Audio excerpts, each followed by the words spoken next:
Bueno, bienvenidos todos, buenas tardes nuevamente a la conferencia del día de hoy titulada Transformación de los espacios académicos en la nueva era de la educación superior. Hoy nos va a exponer la profesora Vivian Floríndez. Vivian Floríndez es arquitecto de la Universidad Simón Bolívar con amplia experiencia en la gerencia de construcción y mantenimiento de planta física universitaria.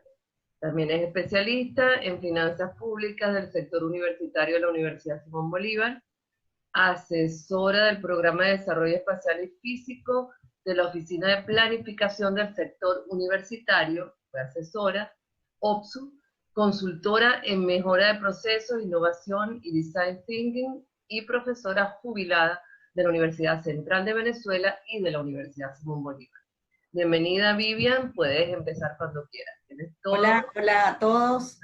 Voy a compartir pantalla y arrancamos para darle mayor espacio a las preguntas y respuestas, ¿ok? Voy a compartir pantalla en este momento y bienvenidos los que se están metiendo.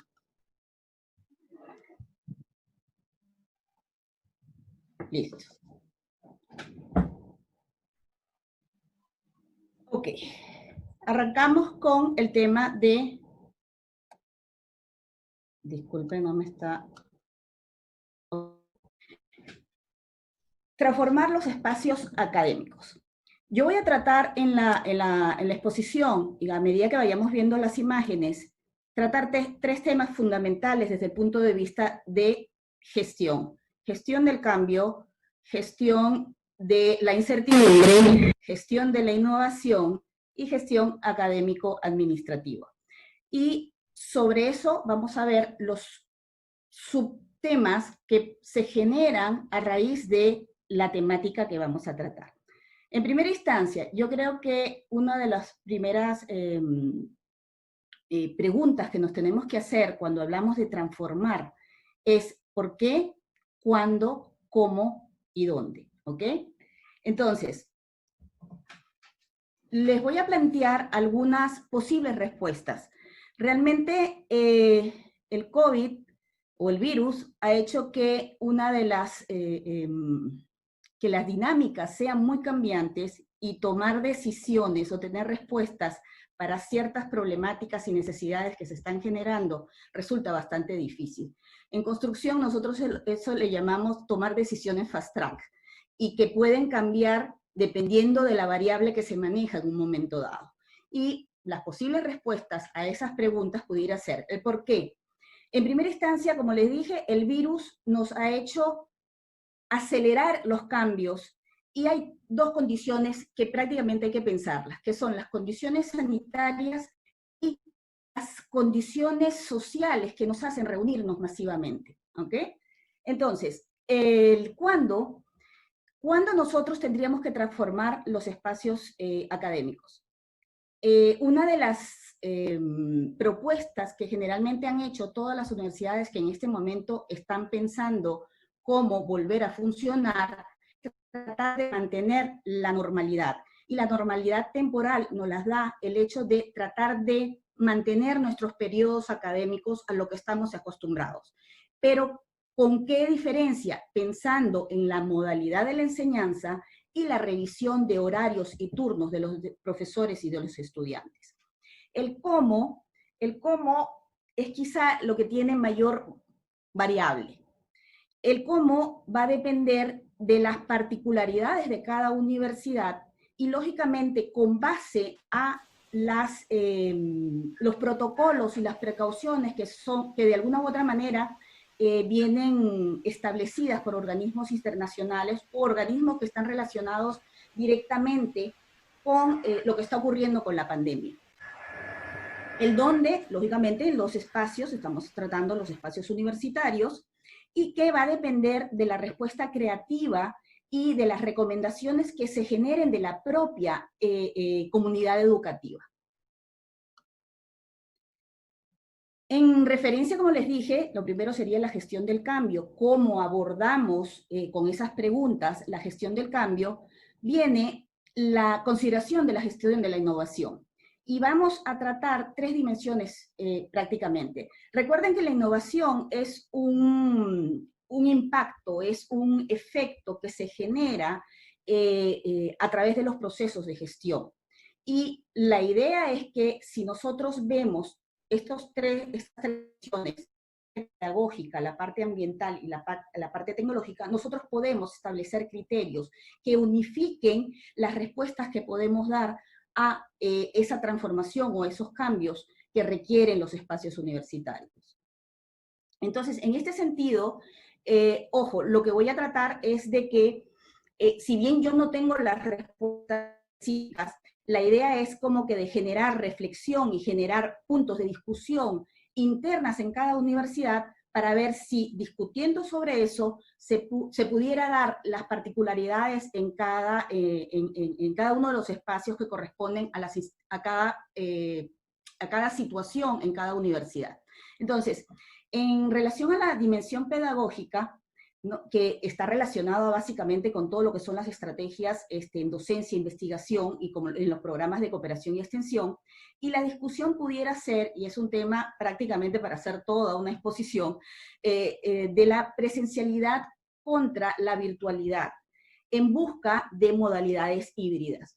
Yo soy de la opinión de que hay que buscar un equilibrio entre lo presencial y virtual, pero va a depender de las condiciones, de esa condición masiva social que de alguna u otra manera en este momento, porque tenemos el virus acechando, no nos permite tomar esa decisión.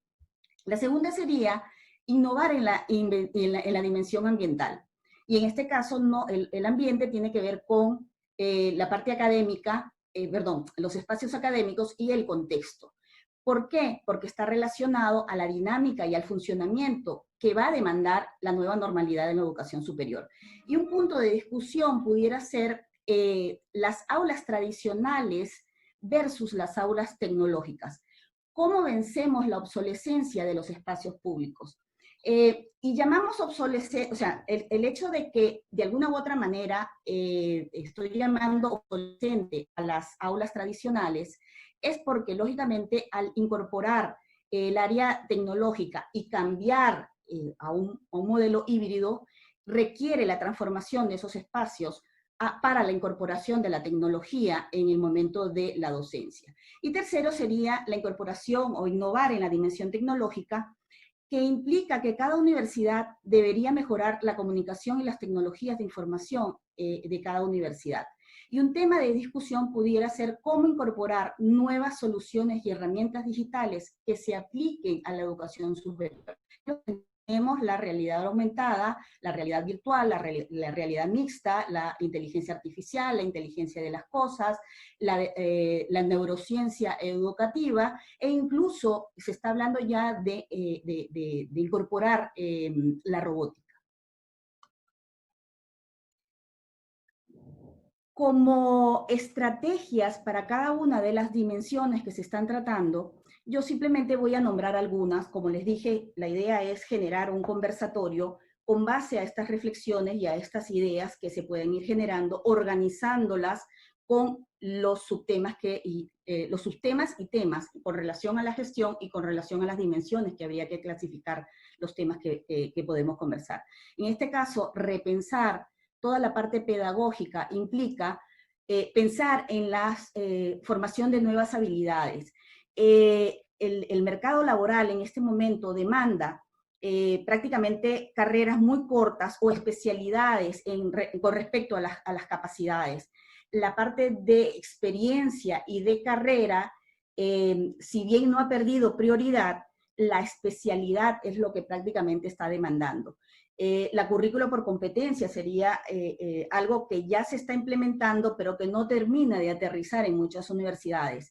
El tema de la internacionalización, la interdisciplinaridad mediante redes, los perfiles profesionales actualizados al nuevo mercado, como decía al principio, las modalidades híbridas de formación, el rol del docente y su interrelación social. Y lo pongo aquí porque he leído muchísimos artículos, sobre todo ahorita con que si los colegios, las universidades, la educación en sí va a la parte virtual, se habla mucho de que, he escuchado entrevistas que hablan de que necesitan los ojos. Yo creo que no es básicamente la relación en el salón de clase, es la relación de la universidad per se, el ir a tomar un café, el conversar en el pasillo, el conversar con el profesor, porque la parte del espacio como tal, el espacio docente, el dictar la clase, puede tranquilamente hacerse en un espacio con incorporación de tecnología y virtualidad en ese sentido. Y lo otro sería la innovación en las estrategias, ya de forma general, en investigación, desarrollo y extensión. La segunda dimensión sería repensar la parte ambiental. La parte ambiental, como les dije, es el espacio, o sea, el espacio donde dictamos la clase. El espacio puede ser físico como puede ser virtual. Entonces, evaluar la capacidad espacial instalada versus la ocupación efectiva actual. Aquí sí estoy hablando de la capacidad física. Una de las problemáticas que se van a generar es que nos va a sobrar o nos va a faltar espacio. ¿Por qué?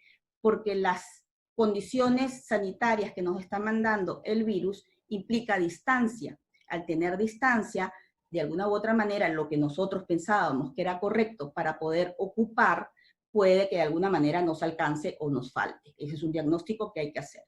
Diagnosticar los recursos existentes, optimizar los espacios físicos y que de alguna u otra manera, de acuerdo a la tecnología, puedan resultar obsoletos. Hay que revisar los índices de ocupación o los aforos de cada uno de los espacios que tenemos. Revisar la afectación de dar uso privado a espacios públicos.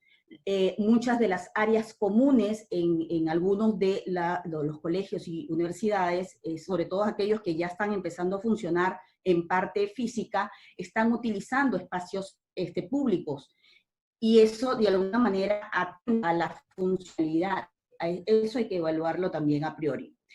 Concientizar el comportamiento de las personas para evitar que no se cumplan las condiciones de distanciamiento o las condiciones sanitarias que se deben cumplir, porque de nada nos sirve actualizar los espacios si efectivamente el comportamiento no cumple. Y también seguir priorizando los criterios de diseños de calidad, es decir, aquellos que de alguna manera no se ven afectados por estos cambios de comportamiento y cambios de funcionamiento, como pueden ser las condiciones de sostenibilidad, eficiencia energética, confort, organización de los espacios académicos. Algunas soluciones prácticas y aquellas personas que quieran adentrarse más en el tema, aquellos que no se encuentran inscritos y quieran de alguna u otra manera tener mayor información, al final sale mi correo para poder mandarles el acceso y puedan ver, ahí tengo gráficas, hay imágenes mejores que estas, o sea, más nítidas que estas, donde ustedes puedan ver ya criterios de diseño con respecto a algunas soluciones prácticas que se han hecho en países como Corea, China, Finlandia, que ya están de alguna u otra manera incorporando que los estudiantes vayan a clases. Están hablando de espacios abiertos con toldos y tabladillos, donde prácticamente se están dando clases, escritorios y puestos distanciados, que está relacionado, como les dije, con el hecho de salones que tienes que prácticamente minimizar el barreras y medidas de separación, como lo vemos, o sea, es decir, barreras de acrílico en cada uno de los puestos, barreras de acrílico entre flujos de circulación. Tenemos puntos de detección de temperatura, puntos de desinfección humana, que hay que saber también dónde colocarlos, porque hay una dinámica y un funcionamiento en cada una de los pasillos, de los salones, de los baños, de todos estos espacios académicos. Grifos automáticos, pensar en los accesos y salidas para evitar la aglomeración de personas, igual que la circulación en los pasillos, todo lo que corresponde a señalética informativa, que también tiene que cambiar para poder de alguna manera determinar cuáles son los puntos que están relacionados con la parte sanitaria, los sistemas de aire acondicionado, los ascensores, sitios que de alguna u otra manera son de flujo de gente y que hay que desinfectarlos continuamente. Como tercer punto y tema de las dimensiones estaría la dimensión tecnológica, que como les dije, tenemos realidad aumentada, ¿no? En este caso la realidad aumentada que puede ser incorporada a las clases, prácticamente es el mundo real enriquecido a través de un dispositivo.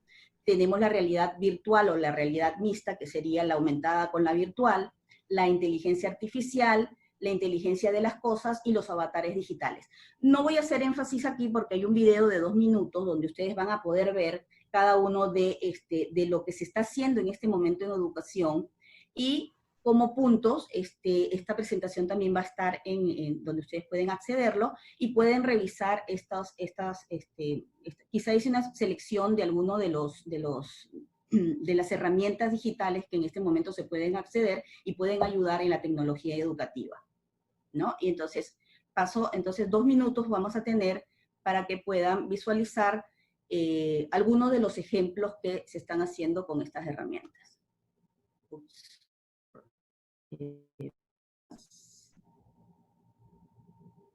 Esta creo que me adelanta. Ok, bueno.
Sí, déjenme pasarla.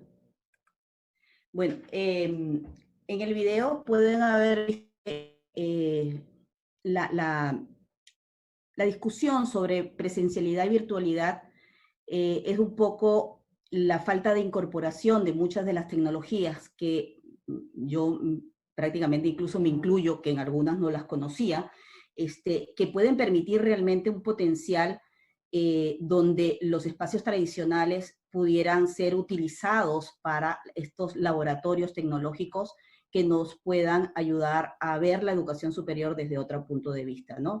Entonces, haciendo un recuento, hemos visto las preguntas sobre la gestión del cambio, hemos visto la gestión de la innovación con respecto a las tres dimensiones, la pedagógica, la ambiental o espacial, y la tecnológica, para pasar a la gestión de la incertidumbre. Y la gestión de la incertidumbre básicamente nos las da el hecho de que no sabemos el tiempo de duración, la temporalidad del virus, y que de alguna manera está relacionado con la parte masiva y social del ser humano y su comportamiento. Y aplicado a la educación superior, que es bien importante, nosotros prácticamente atendemos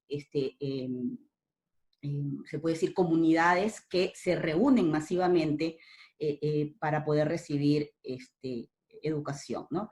Entonces, pero fíjense que en la investigación que hice,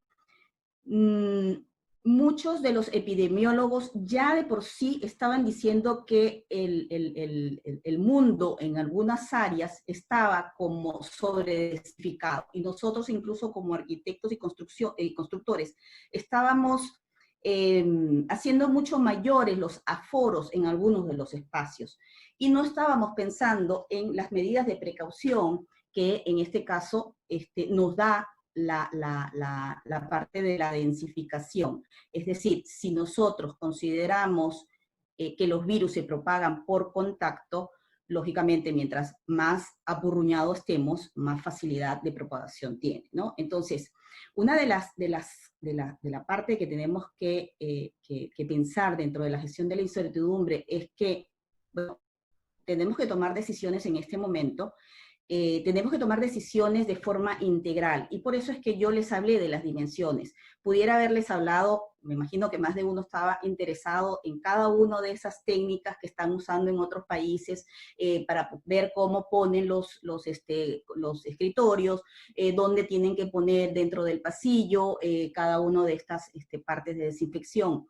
Eso se consigue en protocolos, eso se puede, como quien dice, discutir más adelante, pero la idea en este momento es que se tiene que generar una discusión porque tiene que ser de forma integral. No podemos ver solamente la problemática del espacio sin saber qué se va a hacer desde el punto de vista pedagógico, cómo se puede incorporar esa tecnología, y que el espacio realmente va a depender de la necesidad que se genere por estas discusiones en este sentido, ¿ok? Entonces, y es importante, por ejemplo, en este momento, ¿qué hacemos con los auditorios? ¿Qué hacemos con los gimnasios?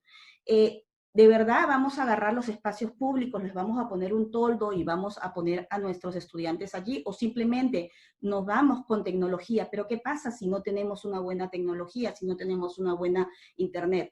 Todo eso tiene que estar estudiado como variables para poder gestionar la incertidumbre. Y la mayor variable de incertidumbre que tenemos es el tiempo. Y nosotros no podemos hacer un cronograma si lógicamente no sabemos. Entonces tendríamos que hacer escenarios, múltiples escenarios, para poder tomar decisiones, ¿no? Pero yo creo que dentro de este proceso de transición se puede ir haciendo, como dije, algunos tipos de ajustes, generando guías y protocolos, medidas de aseo, higiene particulares, porque también depende de la magnitud o el tamaño de cada una de las universidades, también depende de los protocolos de limpieza, y también generar la cultura de los edificios saludables, que eso ya existe en arquitectura.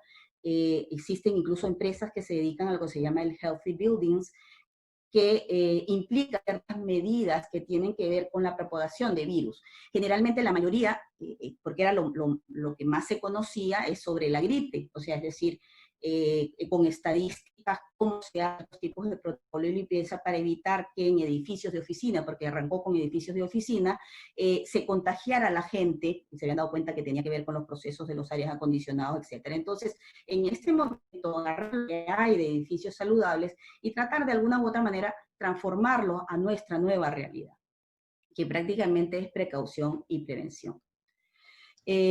Como les dije, tenemos que preguntarnos qué vamos a hacer con los espacios masivos. Tenemos que revisar igualmente nuestros aforos, que antes nos servían para hacer eventos culturales, deportivos o eventos académicos. Y por último, bueno, por último, dentro de lo que es la parte de la gestión académico-administrativa, yo creo que las universidades tienen que pensar en reformular las inversiones para nuevas edificaciones. Digo esto porque generalmente sabemos que estamos muy preocupados en construir nuevos edificios. Este cambio en nuestras realidades implica que estas inversiones tendríamos que redireccionarlas porque nos estamos dando cuenta que efectivamente hay una problemática. Aquí en los Estados Unidos en este momento se está generando la problemática que hay universidades que están teniendo que cerrar. Y están teniendo que cerrar porque los muchachos no consideran, o los papás de los muchachos, que son los que pagan la educación, no consideran que la educación a distancia es tan válida como la educación en físico. Y hay muchas discusiones que se están generando. Hay otros que simplemente dicen no podemos afrontarlo, no tenemos suficiente matrícula, simplemente cerramos, ¿no? Entonces, menos pueden estar pensando invertir en nuevas edificaciones. Igual, priorizar todo lo que corresponde a la actualización de la tecnología. Cómo incorporamos, qué se necesita, qué equipos o qué equipamiento se necesita. Planificar estratégicamente con respecto a que la universidad, a pesar de la pandemia y a pesar de esta nueva realidad, siga siendo sostenible. Incorporar o migrar las aulas a los laboratorios tecnológicos con toda esta tecnología. Otra cosa bien importante también es verificar y diagnosticar la asignación y cantidad de profesores con que se cuenta en relación a la demanda estudiantil, para poder de alguna manera calzarlas con esta nueva capacidad instalada de los aforos que hay que hacer en los espacios universitarios. Igualmente hay que organizar horarios, hay que planificar escenarios para poder redistribuir a las personas con parámetros sanitarios. Y hay que acelerar definitivamente los cambios de los espacios tradicionales a los espacios tecnológicos. Y sobre todo, y lo más importante, evitar la improvisación. Y esto sí, por último, les dejo las reflexiones para el cambio, que en este momento estas 4 R están como quien dice en trending, que es recapacitar. O sea, tenemos que generar nuevas habilidades. ¿Para qué? Para enfrentar estas necesidades y estas situaciones que son bien cambiantes de una dinámica muy movida que se deriva de la pandemia. El rehacer o el rework, ¿okay? Que es generar nuevas acciones para mejorar la situación actual de crisis que en este momento tiene la mayoría de las instituciones de educación superior. ¿Para qué? Para procurar de nuevo su productividad y el rendimiento académico. Tenemos que reinventarnos. Yo creo que en todas las áreas, no solamente la educación superior, se están reinventando. Generar nuevas ideas y conceptos, que está prácticamente en este momento, si antes se hablaba de la innovación, ahora la innovación está prácticamente que se lleva toda la parte gerencial con respecto a las nuevas ideas y conceptos que hay que implementar en negocios, instituciones y organizaciones. Y sobre todo, relanzarnos con nuevos enfoques, con nuevas decisiones y sobre todo para abrir oportunidades en la educación superior. Les dejo como reflexión para que cada comunidad académica pueda conversar del asunto, pueda discutir y podemos llevarnos algunas ideas y hacer grupos incluso, porque esto creo que es bien importante. Gracias y bueno, abrimos la sesión de preguntas y respuestas.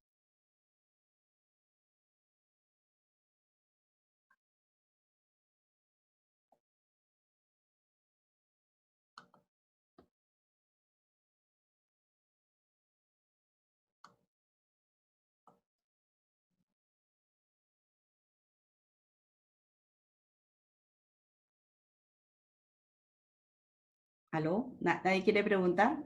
No, ya va, ya va. Ah. Ahora sí. Bueno, ahora sí, bueno, ya Vivian terminó. Gracias, Vivian, por tu exposición. Bueno, espero las preguntas que se hacen normalmente, Vivian, por el chat. Ok. Los participantes escriben y leemos la pregunta para que tú la respondas, ¿bien? Vamos a dar la oportunidad a los participantes para que puedan preguntar.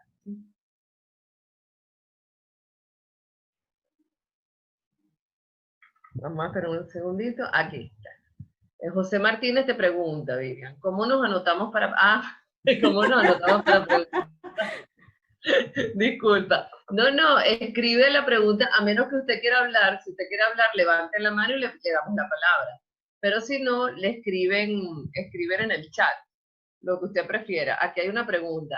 Si quiere hablar, levante la mano. José Martínez levantó la mano. Vamos a leer la pregunta a Sujei y luego Carlos le da la palabra a José Martínez, ¿ok? Sujei pregunta, según su recomendación, ¿cuál es la primera inversión que deben hacer las universidades en infraestructura para regresar al campus? Y luego le damos la palabra a José Martínez. Ok, Sujei. Yo creo que la primera inversión que hay que hacer es en hacer un diagnóstico, como lo dije. O sea, es decir, irse simplemente a ir a colocar distintos, vamos a decir, los equipos, los grifos automáticos, incorporación. Lo primero hay que hacer un diagnóstico. ¿Por qué? Como lo dije en la exposición, si no tenemos la visión de bosque, el hecho de que digamos que tenemos que reforzar simplemente las aulas y cambiarlas y no sabemos cuántos profesores, cuántos estudiantes tenemos. O sea, entonces, la primera inversión es hacer un diagnóstico que tiene que ser muy rápido para ver efectivamente qué espacio necesitamos, cuáles espacios tenemos que cambiar y qué equipamiento necesitamos para poder incorporar en esos espacios, ¿ok? Luego que tú tienes ese diagnóstico, es mucho más fácil cuantificar. ¿Por qué? Porque tú sabes cuántos metros cuadrados puede costar una remodelación, porque sabes cuánto puede costar cada uno de los equipos que hay que incorporar. Pero si no tenemos un diagnóstico, recuerda que el espacio es la consecuencia de la necesidad de la actividad que hay que hacer. Si no tenemos ese diagnóstico, lógicamente el espacio podemos invertir improvisando y realmente la inversión puede perderse. No sé si te responde la inquietud. José Martínez ya tiene la palabra y tiene el micrófono abierto, todo suyo. ¿Cómo está, José? Gracias. Bueno, felicitaciones, Vivian, por tu presentación tan completa y a todos por estar presentes. Mira, hay varias cosas. Una, el corto plazo del COVID se terminará pronto. Entonces, también tenemos que darnos cuenta que eso va a ser una situación temporal. Hay que hacer una transformación de la universidad muchísimo más profunda, de la cual se viene discutiendo desde hace mucho tiempo y nunca se termina realmente de plantear y de realizar, ¿no? Yo creo que eso hay que tomarlo muy en cuenta porque hay cosas inmediatas y hay cosas a más largo plazo que son mucho más importantes. La transformación mundial nos obliga a cambiar el paradigma de la forma que tenemos de enseñanza-aprendizaje, ¿no? Pero hay otra cosa también a corto plazo, y es que estamos con un régimen que no quiere a las universidades y que todo lo que tú estás planteando puede que sea difícil cuando no se tiene el apoyo de los recursos económicos, el profesorado que se ha ido. O sea, hay una realidad, digamos, actual que va a ser muy difícil, digamos, una serie de cambios, ¿no? Y por último, por ahora, es que lo que hay que cambiar es la mentalidad de la gente que toma las decisiones y que actuamos en las universidades, ¿no? Porque si no está transformado es porque tenemos una serie de cuestiones en la cabeza que no nos han ayudado a hacer esas modificaciones que sabemos que tenemos que hacer desde hace mucho tiempo. Gracias. Sí, es verdad, por eso es que yo dije, porque la explicación es para las instituciones de educación superior, y por eso hablé de que tenía que haber una particularidad en el diagnóstico, porque cada universidad y cada institución superior tiene sus propias realidades, ¿ok? Y cada país también lo tiene. Entonces, como esto es bastante general, porque tenemos personas de otras universidades, no solamente de las de nuestro país, aunque la mayoría es de nuestro país, la idea era ponerlos a pensar, más que dar soluciones, porque cada país tiene su particularidad. Entonces era muy difícil hacer una exposición porque habría que separar a ¿no? Nosotros podíamos discutir la falta de internet, la migración de los profesores, la falta de gasolina, etcétera, etcétera. Pero no es una realidad de República Dominicana, no es una de Puerto Rico, o del mismo Estados Unidos, o del mismo España. Entonces, la idea en ese sentido es que yo creo que si bien el virus no se sabe, o sea, así como uno espera que sea muy corto, el corto depende, puede ser 3 días, ¿no? Un mes, un año o 3 meses. Entonces, esa temporalidad hay que tratarla como incertidumbre. Hay que tomar decisiones porque, lógicamente, hay que implementar, no podemos dejar de dar clase. Que si de repente, por eso yo hablaba de ir a una modalidad híbrida, porque no podemos regresar a la tradicionalidad, pero probablemente tampoco sea el otro extremo ir a una completa virtualidad, que nos exigía, porque lógicamente la mayoría estábamos en cuarentena. Tampoco se sabe si viene una segunda vuelta del virus, se habla de la segunda, que otros países están en la tercera. Entonces, esas variables de incertidumbre es las que en este momento hay que manejar, y por lo menos ante esas necesidades, los espacios, procurar esa transición que yo hablaba en las últimas láminas. O sea, ¿cómo hacemos que cada uno de esos espacios, la inversión que pregunta Sujei, vaya progresivamente? Porque tampoco tenemos en el bolsillo, porque la situación económica en la mayoría de los países ha afectado muchísimo para agarrar y decir, bueno, vamos a invertir y vamos a tiene que haber una transición. ¿Cómo vamos incorporando a los estudiantes? ¿Con cuántos? Y ese diagnóstico sí es importante. ¿Cuántos profesores tenemos? No solamente en Venezuela, ¿cuántos profesores realmente están para poder regresar a clases completamente o tienen las condiciones para dar una clase virtual o hacer una híbrida? Entonces, es un problema básicamente de diagnóstico rápido, y viendo las variables que son muy cambiantes y que algunas incluso son inciertas. Es bastante difícil, pero yo creo que pudiéramos hacer un plan de transición y progresivamente irlo ampliando. Gracias, Vivian. Gracias, José Martínez. Bien, la siguiente pregunta. Buenas tardes, Irelis Valdirio, USB, Venezuela. Pregunta: ¿qué es el equipo mínimo necesario para un retorno a la presencialidad? Ok, vamos a pensar que ya hicimos el diagnóstico y tenemos el dinero para poder invertir, y sabemos, por ejemplo, que contamos con 50 profesores, vamos a dar 50 materias, y que de esas 50 materias, 25 materias van a ser virtuales y las otras semipresenciales. ¿Ok? Entonces, ¿con cuántos salones contamos? Esos salones contamos, vamos a decir, con 10, 15. Tenemos que entonces esos 10, 15 generar un diseño con criterios de higiene y sanidad para cumplir las medidas sanitarias que nos están pidiendo, que en primera instancia uno es el distanciamiento. Implica que si yo tenía un salón que albergaba 20 estudiantes, tendré que albergar 8 o 10. ¿Qué implica? Que si yo estaba pensando que si mi profesor me iba a dar clases a 20, ¿cómo hago yo para que ese mismo profesor tendría que dar 2 sesiones? Entonces, por eso yo hablaba de los turnos y horario, ¿sí? Entonces, implica que tengo mayor tiempo de uso en cada uno de esos salones si lo hago semipresencial. Entonces, es una planificación de escenarios que está relacionado con estos datos que vamos sacando para poder hacer. Pero básicamente es distancia para reacondicionar los pupitres o los escritorios, con datos que tienen que ver con el diagnóstico de qué se va a dar, con cuántos estudiantes hay que atender y cuántos profesores, y en qué horario se podría dar. Tecnología, es básicamente internet, puntos en las entradas y salidas de desinfección que pudieran ser los geles, ¿no? Desde los manuales, hay unos bien sofisticados que prácticamente se hacen con el pie y otros que son automáticos, va a depender la cantidad de plata que tenga la gente. la desinfección de los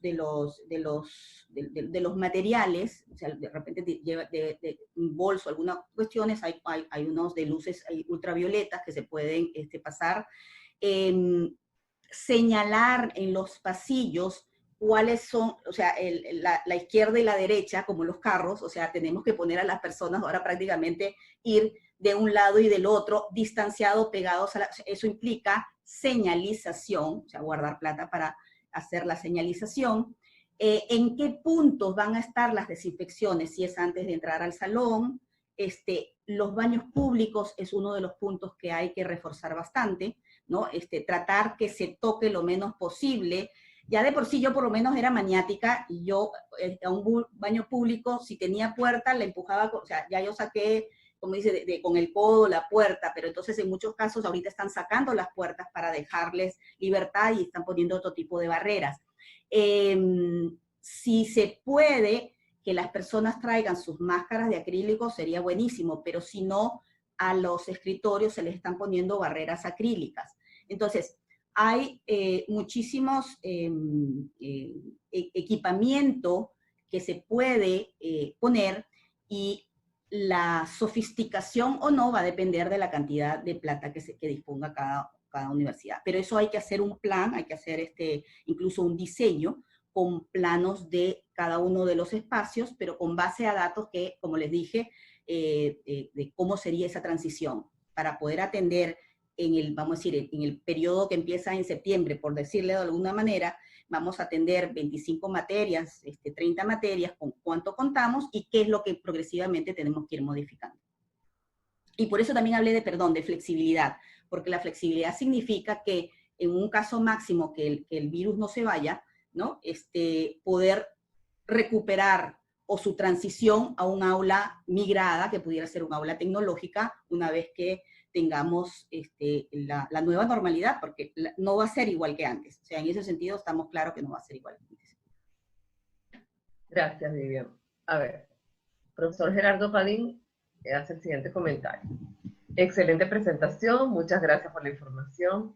Creo que uno de los focos de mayor contagio son los acondicionadores del aire. ¿Existen algunas investigaciones relacionadas? Sí. ¿Algunas investigaciones relacionadas a la propagación del COVID-19 a través de estos? Sí. ¿Y qué recomendaciones nos daría? O sea, si existen investigaciones y qué recomendaciones daría. Sí. Si bien del virus no se sabe mucho, que si están hablando que si se suspende en el aire, que si al final, que si no tiene mucha propagación por el aire, si cuánto tiempo queda suspendida, cuánto tiempo, o sea, eso son ideas. Realmente el aire acondicionado hace que el flujo, y lo están tratando como se tratan la mayoría de los virus, ¿ok? Lo que simplemente que con las gripes era el sistema de limpieza de los filtros, para evitar que efectivamente el aire que se recirculaba contagiara a la gente que trabaja, ¿no? En este caso, se están incorporando a los filtros de aire acondicionado, se están incorporando luces ultravioleta, de manera de que cuando el aire pasa, ¿no? Bueno, por la parte de los fan coils para el enfriamiento del aire y todo eso, a la hora de recircular el aire, esta luz ultravioleta ayude no solamente al filtro como tal, sino que el aire que venga desinfectado, por llamarlo de alguna manera. Pero sí ya incluso están incorporándolos. Empezaron de forma bastante manual, pero ya hay empresas que están haciendo estos aditamentos para los equipos de aire acondicionado. Josefa pregunta, se trata de un tema bien complejo, pero se requiere de un gran compromiso institucional. ¿Estará el Estado en capacidad de tremenda inversión en materia de infraestructura y supraestructura? Me imagino que estás hablando de Venezuela. En Venezuela nosotros tenemos una diferencia que nuestro sistema de educación superior es público. La gran mayoría de los países, su sistema predominante es el privado, ¿no? En el caso de sistemas de educación público, lógicamente yo creo que los gobiernos, y menos el nuestro, sobre todo por lo que decía José Manuel, que tiende a que desaparezcamos, ¿no? Entonces, va a ser una cuestión adicionalmente de sobrevivencia y que de alguna u otra manera tenga que ver más bien con el compromiso nuestro de querer sobrevivir, de seguir sobreviviendo, y sobre todo de nuestros egresados, que han sido un apoyo, un baluarte realmente en el apoyo, no solamente en la Simón Bolívar, sino también en la Universidad Central, para poder de alguna u otra manera, no sé en las otras universidades grandes de nuestro sistema de educación público en el interior del país, pero al menos en la Simón Bolívar y en la Central, que son las áreas que conozco, nuestros egresados han sido de bastante apoyo para poder incorporar. Pero yo creo que con poca inversión desde el punto de vista de programación, de organización, aunque sea en pequeño, podemos progresivamente seguir aguantando como hemos aguantado. O sea, pero esa es mi opinión particular. Que el Estado quiere invertir, y sobre todo el venezolano, no creo. Bien. Gonzalo Morales, ¿qué tema se debe enfocar primero? Yo creo que los temas no van en secuencia. Como dije, tenemos que ver el bosque. Y el bosque es que mientras decidimos o discutimos en la parte pedagógica, ¿no? Estamos también discutiendo la incorporación de nuevas tecnologías, algunas que todavía de alguna forma están en proceso de experimentación, y que pueden hacer que la virtualidad de la educación superior sea mucho más accesible, porque también tenemos la problemática de que no somos el único país que tiene el problema de que hay sitios que no tienen los equipos, o sea, es decir, no tienen una computadora, no tienen un teléfono y no tienen un router como para hacer la educación a distancia. ¿Okay? Entonces, eso también es un asunto que hay que evaluar. Entonces, por eso siempre hablaba de un diagnóstico en el cual, al separar estas tres dimensiones, ¿qué se va a hacer en lo pedagógico con las ideas que puse en la presentación? ¿Qué se va a hacer en lo espacial? Que va a depender de esas variables, porque, repito, los espacios se hacen, la programación espacial, incluso para hacer una casa, un hospital, un aeropuerto, depende de la capacidad que tú quieras instalar, cuántas personas vamos a albergar, qué tipo de actividad se va a hacer, y yo te diseño el container donde tú vas a hacer eso. Entonces, si efectivamente no están los datos, yo puedo agarrar y puedo necesitar mucha plata porque decido reorganizar 15 salones, pero que la gobernanza universitaria decidió después de hacer simplemente necesitaba 3. Entonces, ese dinero se pudo haber puesto en otro. Entonces, si no se hace una cuestión en conjunto, donde se hace un plan de acción estratégico, pedagógico, hasta dónde podemos llegar con la tecnología, para poder de alguna manera transformar esos espacios. Esos espacios sí vienen posteriormente, pero también hay que saber con qué se cuenta. O sea, yo te puedo decir, yo tengo un espacio, yo tengo un edificio con 50 aulas. Es una variable que va a ser para la toma de decisiones, pero las decisiones después regresan para decirme, de esas 50 solamente vamos a necesitar 3 o 4 o 5, o necesitamos otro edificio, no lo sé, pero esa discusión tiene que darse. Mili Pérez, buenas tardes, profesora. ¿Cómo podemos afrontar todos los cambios si las condiciones de Venezuela son tan adversas?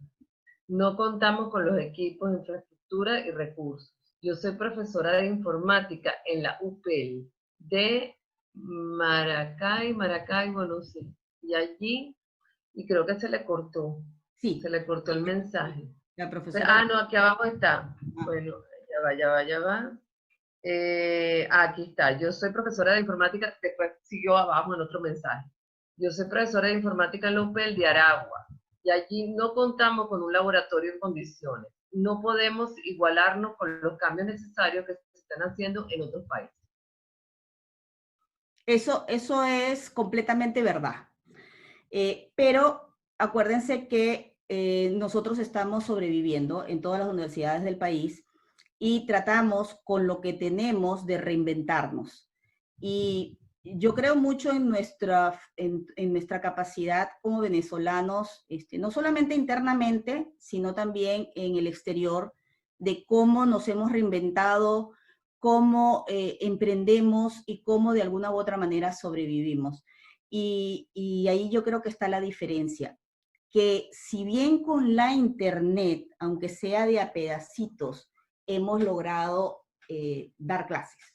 O sea, no nos preguntemos cómo, pero seguimos dando clases. Hace mucho tiempo que yo creo que en otros sitios hubieran dicho cerramos esto y nos vamos para el... Pero las ganas que tenemos ha hecho que efectivamente prevalezcamos. ¿Qué implica? Mi recomendación es que en este momento, desde fuera, nos están queriendo ayudar.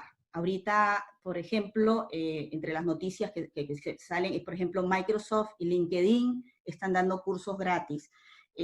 Mi propuesta incluso es buscar que de estas, de X, la plataforma de X, la plataforma Coursera, Microsoft con LinkedIn Learning, buscar qué ayuda podemos recibir de afuera con estos cursos que nosotros podamos, es una idea, nosotros podamos, por ejemplo, acreditar para ayudarnos con electivas, para ayudarnos, por ejemplo, con algunas materias, o simplemente dentro de un programa que podamos seguir formando a nuestros programadores. Por ejemplo, yo soy de la idea de que la gobernanza, cuando tengamos que reconstruir el país, va a tener que ser informática. Pero no podemos pararnos, entonces busquemos desde afuera cómo nos ayudamos para seguir formando a nuestros programadores, a nuestros computistas, para poder de alguna manera ir desarrollando ciertas áreas. Y bueno, si no se pueden algunas, que lógicamente tienen que ver con laboratorios químicos, que no tenemos los productos, ver qué se puede hacer. O sea, igual como hemos sobrevivido con la parte de alimentación y la gasolina, aquí también estamos viendo qué se puede dentro de nuestras posibilidades. Bien, César Méndez dice, gracias por los conocimientos transmitidos. Mi inquietud va más allá, perdón, va más que todo es, ¿a qué se le está dando prioridad en otras regiones? ¿Inversión en tecnología o inversión en reacomodar físicamente los espacios? Como dije hace un rato, depende del sistema si es privado y si es público. En la parte privada, más que invertir en tecnología o reacomodar físicamente el espacio, en este momento lo que les preocupa es el mercado. Y el mercado implica que no están captando los estudiantes. Puedo hablar de una realidad que es en Estados Unidos en este momento, tienen los problemas políticos están yendo mucho más allá, donde en este momento las dos grandes universidades, las dos Ivy Leagues, que es MIT y Harvard, están demandando a la Casa Blanca porque uno de sus áreas, que son los estudiantes internacionales, si van a educación a distancia, les van a quitar las visas. O sea, entonces, tienen que preocuparse de otras cosas que están relacionadas con las condiciones políticas en este momento, porque se avecina unas elecciones en noviembre, y que de alguna u otra manera ellos han decidido comercialmente que van a ir en línea, ¿ok? Que tienen la infraestructura en este sentido, pero que no está siendo aceptada por una gran parte de sus estudiantes y que de alguna u otra manera está siendo atacada porque tiene que ver con la reactivación de la economía según la Casa Blanca y se convierte en una problemática muy particular. Y eso era a lo que me refería. Todas las realidades, así como acabamos de hablar de la realidad de Venezuela, ¿no? Genera que en cada país va a tener esas particularidades en ese sentido. Si quitamos todos los escenarios de afectación a las decisiones sobre si invertimos en tecnología o reacomodamos físicamente los espacios, es una decisión que si la universidad decide reincorporarse a clases, tiene que cumplir las normativas de distanciamiento para evitar que efectivamente se propague el virus. Vaya a durar lo que vaya a durar. Entonces eso implica que tiene que invertir en reacomodar físicamente sus espacios. Si decide porque tiene lo que se llama un foco de infección muy grande. Me imagino que una universidad en Perú o en Brasil en este momento no van a abrir hasta diciembre. O sea, por lo menos de la realidad que yo conozco en Perú, es que hasta diciembre no abre ni colegios ni universidades, y todos han tenido que invertir. Algunos han tenido que comprar la licencia de Zoom, capacitar a sus profesores, porque muchos simplemente no conocían la forma de interactuar virtualmente. Entonces, las realidades van a depender de cómo está el virus, cómo está la pandemia y cómo lógicamente la están afrontando, y las realidades políticas y sociales que ocurren en un momento dado. Bien. Irelis Valdivio pregunta, ¿podría darnos a conocer cuáles universidades distintas a las chinas están tomando ya los cambios de estructura física para recibir público? Gracias. Bueno, Corea no es China, Corea es una. Finlandia, o sea, los países escandinavos, creo que Finlandia y Dinamarca han tomado algunas acciones con respecto a los espacios físicos. Son más o menos lo que conozco. Incluso hay unas fotos en el material que está colgado en la exposición. Hay como un PowerPoint de varias fotos de varios de estos espacios, y hay varios artículos que hablan de los sitios donde ya están empezando a dar clases. Pero los que más he visto, sobre todo de los ejemplos en las fotografías, han sido de Corea y han sido de los países escandinavos, básicamente. Bien.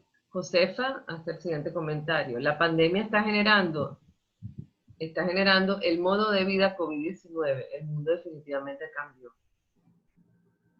Perdón, no te escuché bien. Ya va. La pandemia está generando el modo de vida COVID-19. El mundo definitivamente cambió. Es un comentario de José. Sí, yo opino también igual. O sea, es decir, yo creo que de aquí en adelante vamos a decir prepandemia o pospandemia, o vamos a decir A, B o DB, ¿no? O sea, es decir, después de Cristo, en lugar de Cristo, vamos a poner antes del virus o después del virus.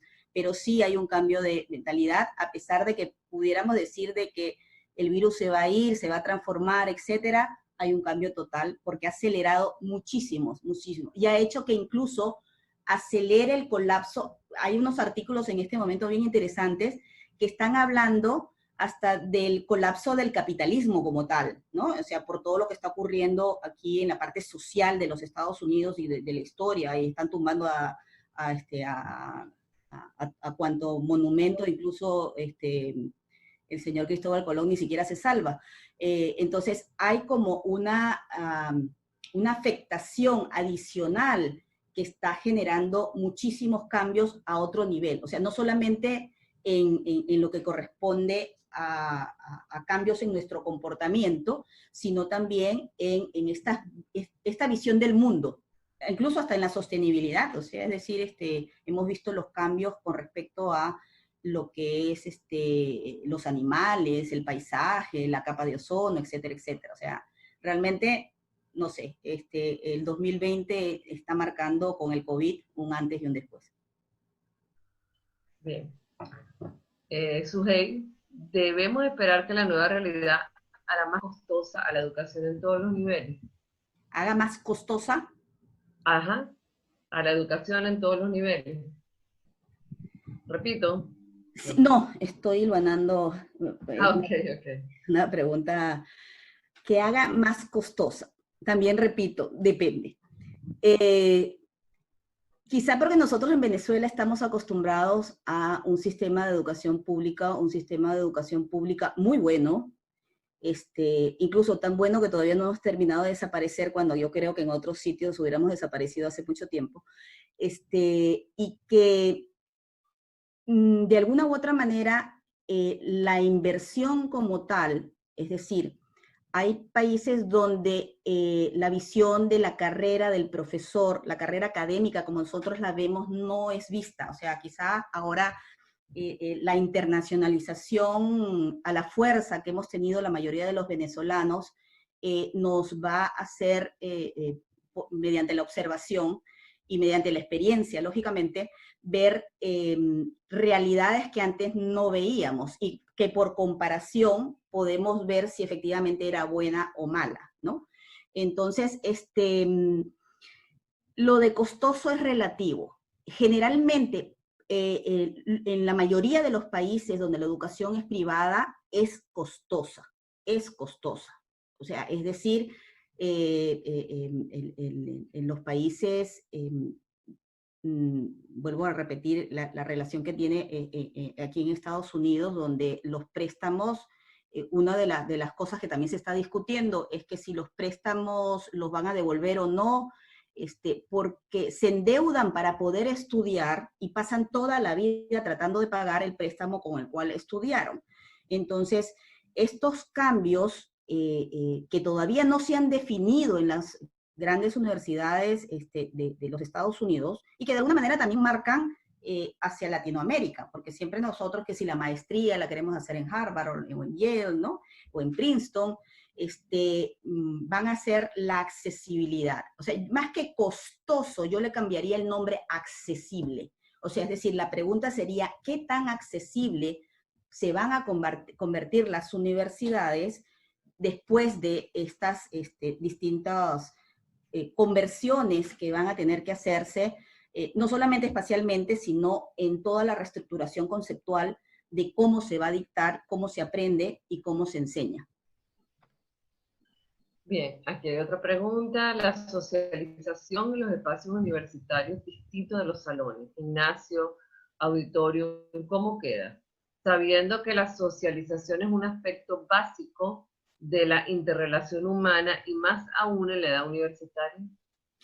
Ese era mi punto cuando hablaba de que cuando yo escucho que algunos profesores, quizá por falta de conocimiento, rechazan plenamente la educación a distancia y hablan de esa relación, repito, no es la relación en el momento, porque uno virtualmente puede tener un seguimiento y puede, o sea, la educación a distancia no es poner unos libros, léelos y después me mando una tarea y me la mandas y yo te la corrijo. Eso no es educación a distancia. Acaban de ver todas las tecnologías que permiten interactuar virtualmente.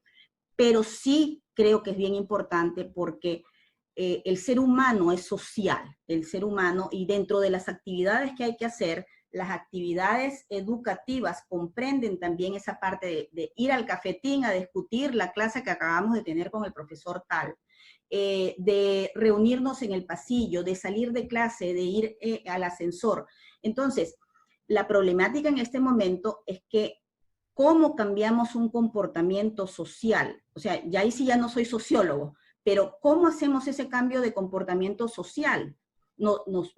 Y que nos permita mantener nuestra salud mental. Estaba viendo el otro día de un estudio que estaban haciendo sobre la longevidad en años, ¿no? Que depende de lo que comen, la salud. Y uno de los puntos que decían que eran gente muy social, ¿no? Que uno de los puntos para poder vivir más años era de que eran sociales. Entonces, si nos quitan en este momento, y no solamente es en los gimnasios y los auditorios, es los cines. Entonces, yo creo que ahí viene la reinvención. ¿Cómo seguir siendo sociales? Que el caso de los autocines me parece fabuloso. O sea, voy a botar la cédula, pero sí, yo fui a un autocine.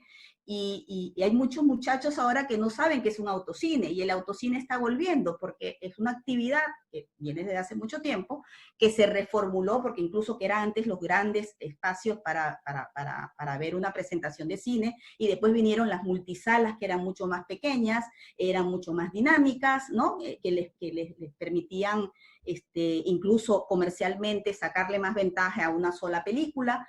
Y ahora, por la razón social, hemos vuelto a la oficina, ¿no? Entonces, mira, eso es parte de lo que habría que ver, pues, o sea, realmente cómo nos reinventamos socialmente para aguantar este periodo y de aquí en adelante volver a incorporarlo dentro de nuestras actividades universitarias. Gracias, Vivian. Mira, los autocines en Venezuela los abrieron ahorita, $45 la entrada. Sí. Entonces, no creo que todo el mundo pueda ir. A ver, profesor Gerardo Padilla, creo que te responde a la respuesta que tú le diste diciéndote muchas gracias, excelente. Yoconda fue mayor leal, hace el siguiente comentario y pregunta. En Venezuela, ante la catástrofe que ya vivíamos en las universidades en general, y sumando la pandemia, vamos a afrontar los retos. Nos toca desde la arquitectura proponer las condiciones de las aulas en combinación con la virtualidad para favorecer el bienestar de sus usuarios y ser cautos en la calidad de la educación. Todo depende de la naturaleza de las unidades curriculares y preservar la visión del bosque sin olvidarnos de nuestra condición humana. La proximidad y afectividad en modo Venezuela, que es diferente en otros países, seguir moviéndonos. ¿Qué opina usted? Bueno, la realidad venezolana es bien compleja. Como dije anteriormente, tenemos ese no sé qué que nos permite sobrevivir a pesar de las condiciones. Yo siempre he dicho que por alguna razón nosotros mismos bajamos el fondo y no logramos tocar el fondo. Y todo lo que dice es cierto. No es fácil, el reto es extremadamente grande, porque cada vez nos ahorcan más. O sea, es decir, las universidades, al ser la mayoría públicas, reciben financiamiento del Estado. A duras penas, bueno, hay profesores por la cuestión de en primera instancia, por cuestiones de la distancia, no se puede ir a los sitios. Ahora se le suma el problema de la gasolina. Entonces, ¿qué implica? O cierras o te reinventas para poder seguir sobreviviendo. ¿Cómo es esa reinvención? Tiene que ver con las particularidades, porque por lo menos en Caracas, al menos todavía hay como picos de internet, pero en el interior, las universidades del interior resulta bastante difícil, porque a veces tienen semanas sin electricidad y sin internet. Entonces, ¿cómo tú puedes generar un plan curricular excelente, adecuado a las nuevas condiciones de la pandemia? Puedes decir que efectivamente vamos a ir a las aulas de clase, hemos hecho todas las condiciones sanitarias que piden los protocolos de la Organización Mundial de la Salud, pero se presenta de que, ajá, ¿y cómo vamos? En patineta. No hay gasolina, igual en la universidad necesitas electricidad. Entonces, reformular las condiciones para al menos sobrevivir va a depender de cada universidad y hasta dónde realmente podamos llegar. O sea, es decir, yo creo que lastimosamente, yo suelo ser, el que me conoce suelo ser bastante optimista, pero el optimismo también uno dice, bueno, ya hasta cuándo, o sea, realmente se hace insostenible la realidad venezolana con respecto a las universidades. Pero como te digo, o sea, podemos estar inventando, sacando un poquito aquí, buscando apoyo desde afuera, pero hasta ahí. Bien, Esteban Alexander Rangel. Enfatizar sobre la implementación y el manejo de la presencialidad y la virtualidad, sumándole la plataforma tecnológica para generar el cambio, principalmente en Venezuela. La parte presupuesto no sería nada fácil de lograr. Adecuar los espacios a la realidad actual también generaría un gran impacto en la población. También está en discusión la aceptación de la educación virtual por parte de mucha gente. Tampoco sabemos hasta cuándo tendremos la pandemia, aunque ahora se habla que también estará en el aire. Hace falta una planificación muy bien programada para adecuar los espacios físicos. Sí, Esteban, era lo que hablaba en una de las láminas de la gestión de la incertidumbre. Como su nombre lo dice, la incertidumbre es cómo planificas tú cuando la mayoría de tus variables son cambiantes o algunas no las tienes, ¿no? Generalmente cuando uno planifica, una de las consecuencias es hacer un cronograma. ¿Cómo haces un cronograma cuando no tienes tiempo? No sabes cuándo va a terminar, cuándo. Entonces, lo único es tratar de manejar datos que tú ya tienes, ¿no? O sea, es decir, por eso decía, mantengamos nuestros periodos académicos y tratemos de ver cómo podemos cumplir para que al menos si antes graduábamos en 5 años, ¿no? qué materias se pueden dar de acuerdo a la realidad específica para ese trimestre, el trimestre o semestre, dependiendo del periodo y de la universidad.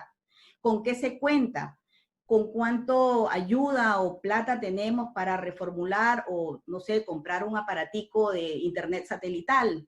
Y que permita de repente que si todos los estudiantes se reúnen en un sitio, o sea, hay que ponerse creativo y eso es parte de la innovación. O sea, en este momento no hay una receta que te diga, estos son los ingredientes, lo metes aquí, lo mezclas aquí y tienes una solución. Este momento implica que tienes dos condiciones bastante grandes, sobre todo en Venezuela. La incertidumbre que te da, que es a nivel mundial, la incertidumbre del virus, y en Venezuela se sume la incertidumbre de la condición política que estamos viviendo y de la situación social cada vez peor. Entonces, lo mezclas y el cóctel es bastante explosivo y lo que hay que simplemente es ver creativamente cómo haces por sobrevivir o simplemente decir, hasta aquí llegamos y cosa que, bueno, yo opino que tratemos, como que dice, de aguantar lo más que se pueda, ¿no? O sea, hay que morir con las botas puestas. Bien, Luis Zambrano. Buenas tardes, excelente disertación. ¿Tiene conocimiento de acciones gubernamentales para afrontar la nueva realidad? Se plantea en el discurso que las clases en el próximo periodo deben ser virtuales, pero no se dice nada de estrategias o recursos, tiempo de preparación e implementación, etc. Para empezar, los presupuestos para la educación deben ajustarse a la realidad. Las facilidades para la buena conectividad es todo un tema. El equipamiento tanto de profesores como alumnos es una necesidad.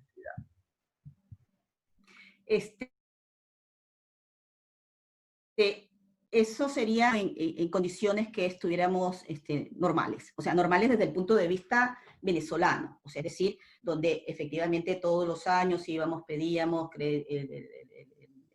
crédito adicional, ¿no? Para poder hacer cosas, etcétera, etcétera. Nuestra realidad en este momento en Venezuela es prácticamente sálvese quien pueda y veamos cómo hacemos para sobrevivir. Eso, estoy hablando de las universidades porque a nivel país, a nivel humano, es peor. Entonces, las condiciones de los recursos es que hay una capacidad instalada. Todavía existen unos profesores que todavía pueden dar clase. Todavía tenemos estudiantes que están interesados en formarse. Y que tienen una capacidad para el trabajo increíble. Entonces, ¿cómo con lo que tenemos podemos formar a nuestros estudiantes? ¿Cómo con lo que tenemos podemos seguir aguantando?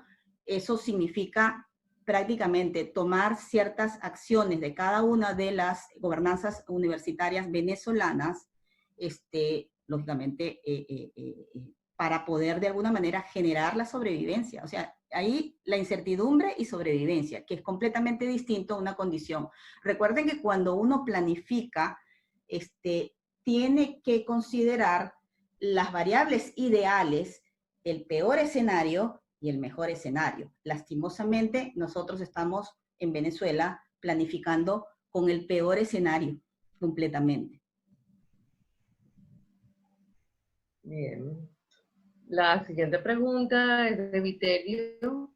Dice, buena presentación, nos ha motivado a interactuar. Les dejo dos entre inquietudes y preguntas. A saber, una, ¿cómo mantener la sostenibilidad de las universidades que no tienen los recursos para esta adecuación que propones? Y dos, surge adicionalmente la globalización de la educación universitaria.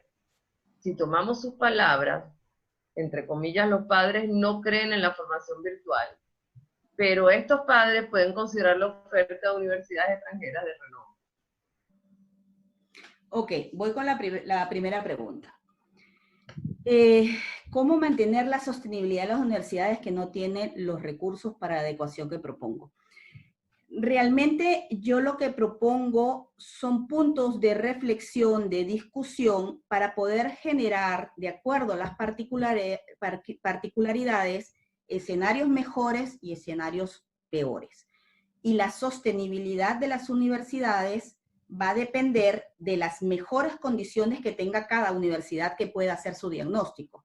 hemos visto que, o sea, si tuviéramos una universidad extranjera, su realidad es completamente distinta a la nuestra, ¿no? Y como digo, el peor escenario en cuanto a los recursos de Venezuela es que no contamos con los recursos financieros por parte del gobierno para seguir subsistiendo, ¿no? Contamos con algunas donaciones externas, contamos con el apoyo de organizaciones externas, contamos con las ganas y la sobrevivencia de los venezolanos que aún están allí, y esos son prácticamente nuestros recursos.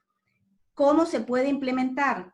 Mira, yo conozco ya casos, incluso en chats que tengo, de la creatividad venezolana con respecto a utensilios que se están haciendo con cachivaches para desinfección desinfección por el COVID. Estamos hablando de lámparas ultravioletas para ponerlos en los ascensores, para ponerlos en algunas entradas para desinfectar. Ojo, acuérdense que no es para gente, eso es para la parte de equipamiento. Con el cloro, ver cómo, ¿no?, se desinfecta ciertas áreas, sobre todo de caminerías. Sería muy rudimentario, pero bueno, es cuestión de creatividad en ese sentido, si efectivamente se decide minimizar el funcionamiento. Cuando no estamos en las mejores condiciones, generalmente incluso nuestro cuerpo minimiza el funcionamiento. Minimicemos el funcionamiento para no terminar de morir y, lógicamente, sobrevivamos para poder seguir formando profesionales. Con la ayuda externa, yo sí soy de la opinión de que muchas organizaciones externas están completamente a favor de ayudarnos a poder de alguna manera prevalecer y sobrevivir. Y segundo, la globalización de la educación universitaria.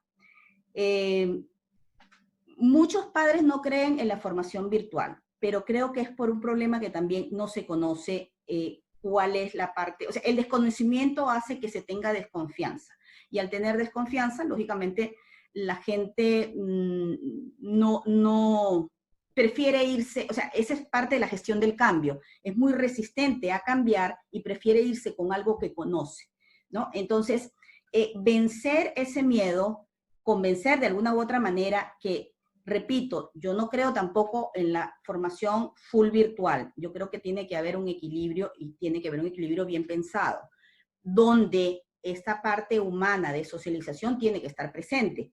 ¿Cómo lo hacemos? Es parte de la discusión, porque, o sea, como les dije, mi presentación no era para dar respuestas porque hay demasiadas variables y particularidades, sino para poder generar estos puntos de discusión y de reflexión, sobre todo para las particularidades de cada país, ¿no?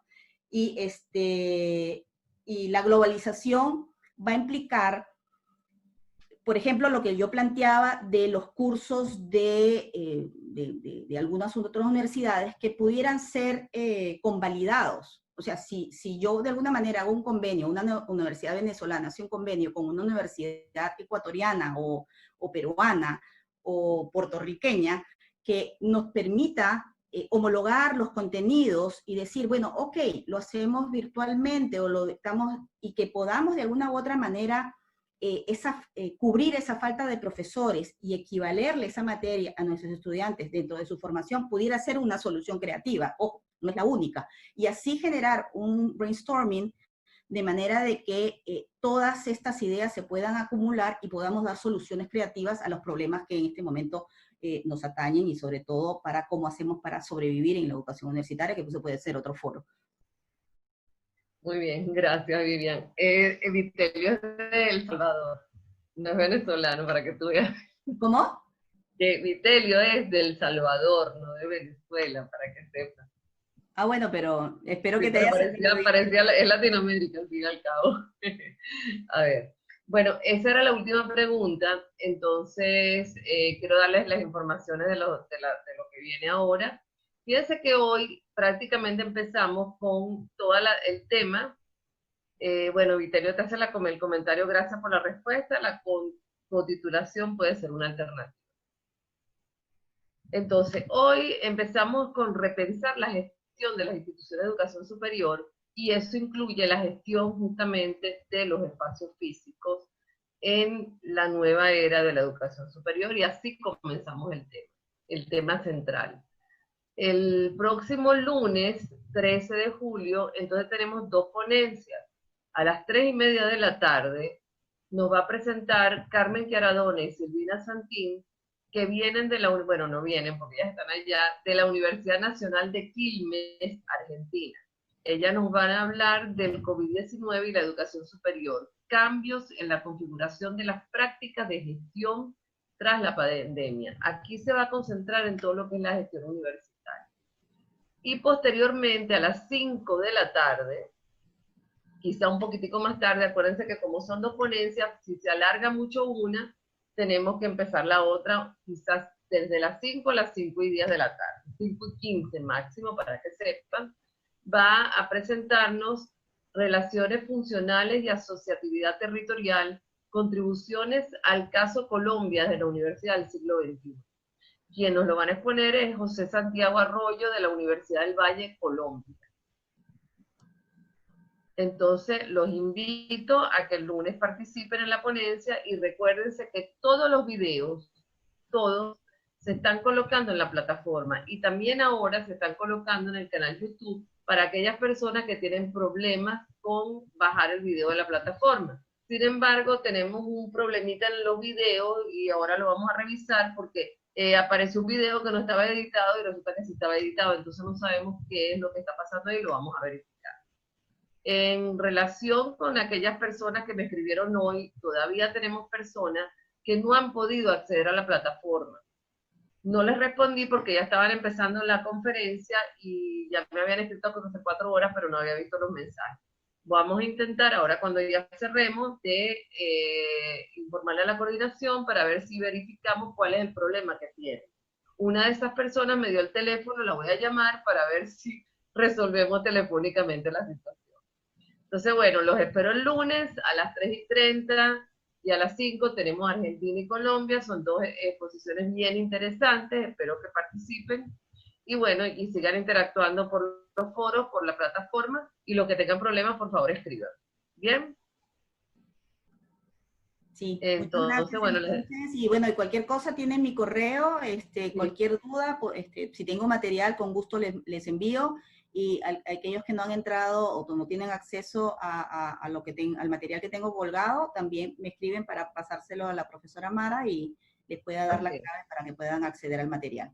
¿Okay? Entonces ya estamos en contacto porque creo que es un tema que es bastante cambiante y que podemos de alguna manera en conjunto dar esas soluciones creativas. Gracias, Vivian, de verdad. Y bueno, espero que tengan su interacción el lunes. Y bueno, y el fin de semana, creo. Ahí está Gerardo saludando, Vitelio. Que pasen un feliz fin de semana, Gonzalo. Ya nos estamos conociendo algunos. Gonzalo, gracias. Si quieres decir algo más, Vivian. No, listo. Lo que pasa es que como somos anfitriones hay que esperar que todos se vayan. No, por supuesto, no, hasta que todos se vayan no nos vamos nosotros. Exacto. Pero feliz fin de semana a todos, gracias por su participación y nos vemos el lunes. Hasta luego. Hasta luego.